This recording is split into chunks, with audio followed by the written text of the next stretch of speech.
অনেক হয়েছে তক্ষক।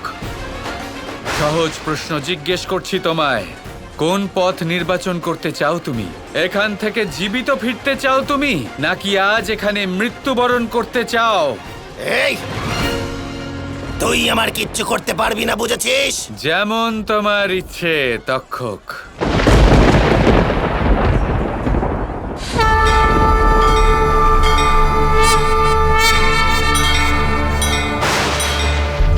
यदा यदा हि धर्मस्य ग्लानिर्भवति भारत अभ्युत्थानम् अधर्मस्य तदात्मानं सृजाम्यहम्।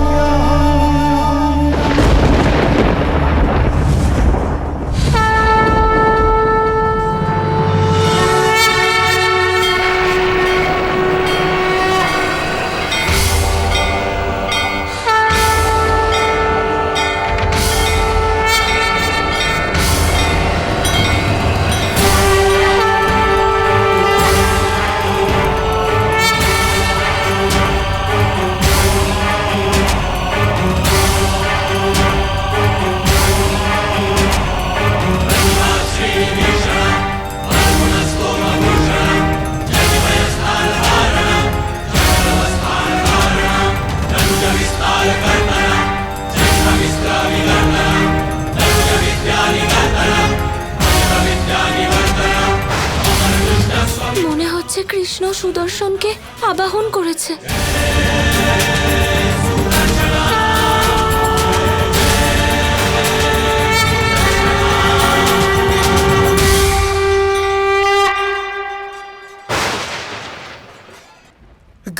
গুরুদেব, বাবার হাতে তো সুদর্শন।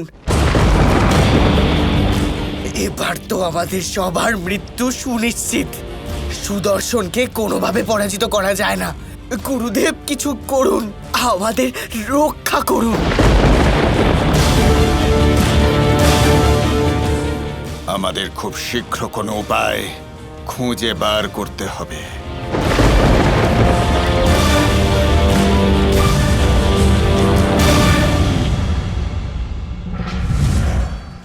তক্ষক, গুরুদেব, সন্ধির ঘোষণা করো আর শীঘ্র দ্বারকা ত্যাগ করো। সন্ধির ঘোষণা কেন করতে যাব গুরুদেব?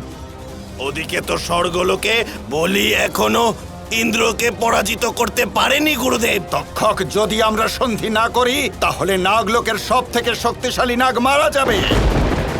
দেখো কৃষ্ণের হাতে কি রয়েছে, সুদর্শন।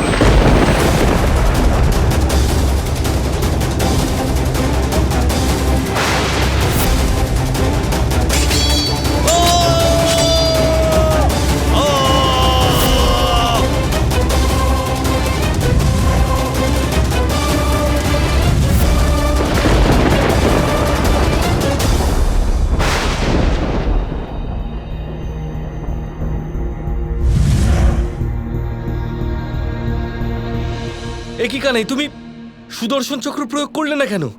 এদিকে সব অসুর তো পালিয়ে গেল। শেষ একটা সুযোগ দিলাম দাদা, ভারসাম্য বজায় রাখার জন্য। এবার দ্বারকার যুদ্ধ শেষ, এবার ইন্দ্রলোক যাওয়া যাক।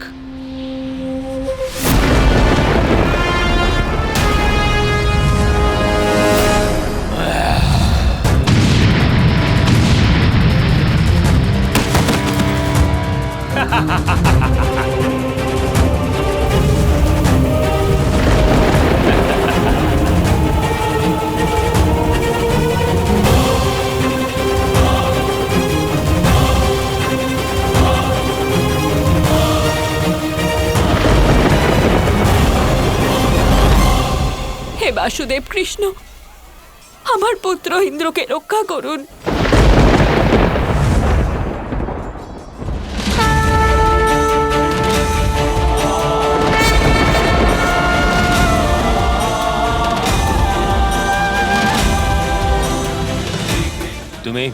তুমি এখানে? তুমি আসতে বাধ্য করলে আমায় বলি। কি অবস্থা করেছো তুমি এই সুন্দর স্বর্গের, মন দিয়ে শোনো বলি। এই স্বর্গের জন্যই তুমি 100 অশ্বমেধ যজ্ঞ করেছিলে, তাই না? এই যজ্ঞ করা সত্ত্বেও পূর্বেরই মতো এই স্বর্গ এখনো তোমার হতে পারবে না। তোমার কথায় কি হবে? এই স্বর্গের যোগ্য উত্তরাধিকারী হলাম আমি এই পদ নিয়েই ছাড়বো। তাহলে কি তোমার কথার অর্থ এই যে তুমি আমার সাথে যুদ্ধ করতে চাইছো বলি?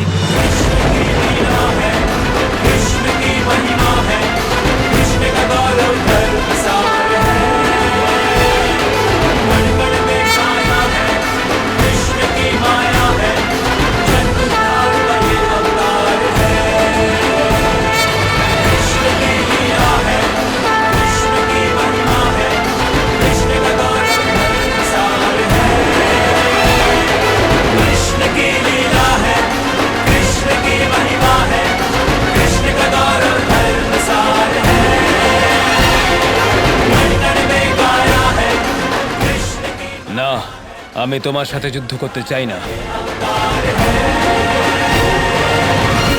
আমি এই ইন্দ্রের সাথে যুদ্ধ করতে চাই, কারণ ওই হলো আমার আর স্বর্গলোকের মধ্যে একমাত্র বাধা।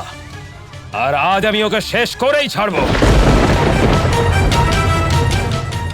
না বলি, সুদর্শনের সামনে আমাদের কোনো শক্তি কোনো প্রভাব ফেলতে পারবে না। আমি জানি যে কৃষ্ণকে বল দ্বারা নয়, ছলনার দ্বারা মারতে হবে। সেই জন্য আমার কাছে একটি পরিকল্পনা আছে। কি পরিকল্পনা গুরুদেব? তোমাকে সমগ্র ব্রহ্মাণ্ডকে সাক্ষী রেখে এই প্রতিজ্ঞা করতে হবে, যতক্ষণ না তুমি ইন্দ্রকে বধ করছো শান্ত হয়ে বসবে না। কিন্তু গুরুদেব, শুধুমাত্র প্রতিজ্ঞা নিয়ে কি হবে? আমার সামনে এই কৃষ্ণ আমার মৃত্যু হয়ে দাঁড়িয়ে আছে। আমার এখন প্রাণ সংকট গুরুদেব। আমি যেমন বলছি তেমনই করো, নয়তো না তুমি এই আসন পাবে আর না তুমি নিজে প্রাণে বাঁচবে।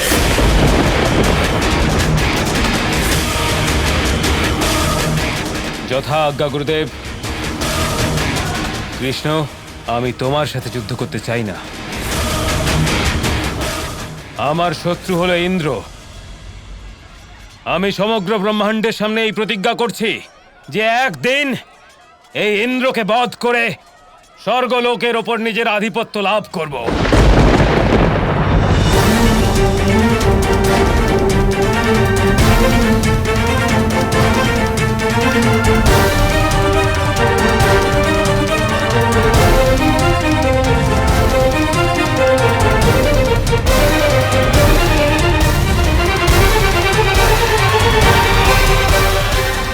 শ্রীকৃষ্ণ, ও আবার পুত্র ইন্দ্রর আবার ক্ষতি করার চেষ্টা করবে। আপনি কাঁদবেন না মাতা।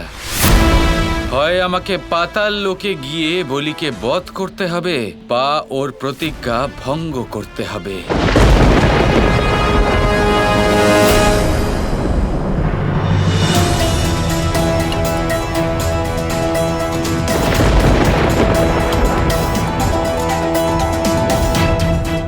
কৃষ্ণ, কোথায় আছো তুমি? আমার কেন মনে হচ্ছে যে তুমি পাতাল লোকে যাচ্ছ না তো? এবার আমাকে যেতেই হবে রাধা।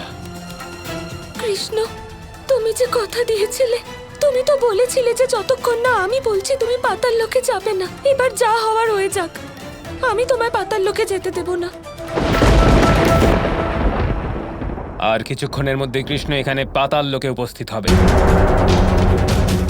কৃষ্ণ এখানে আসতে চলেছে, কিন্তু এখন এই পরিকল্পনা বানাতে হবে যে ওর সাথে কি করা হবে, যাতে ও আর ফিরে যেতে না পারে। কে জানে অসুররা কি পরিকল্পনা বানাচ্ছে। বলির জন্য কৃষ্ণকে পাতাল লোকে যেতে হবে, ওখানে খুব বিপদ। না,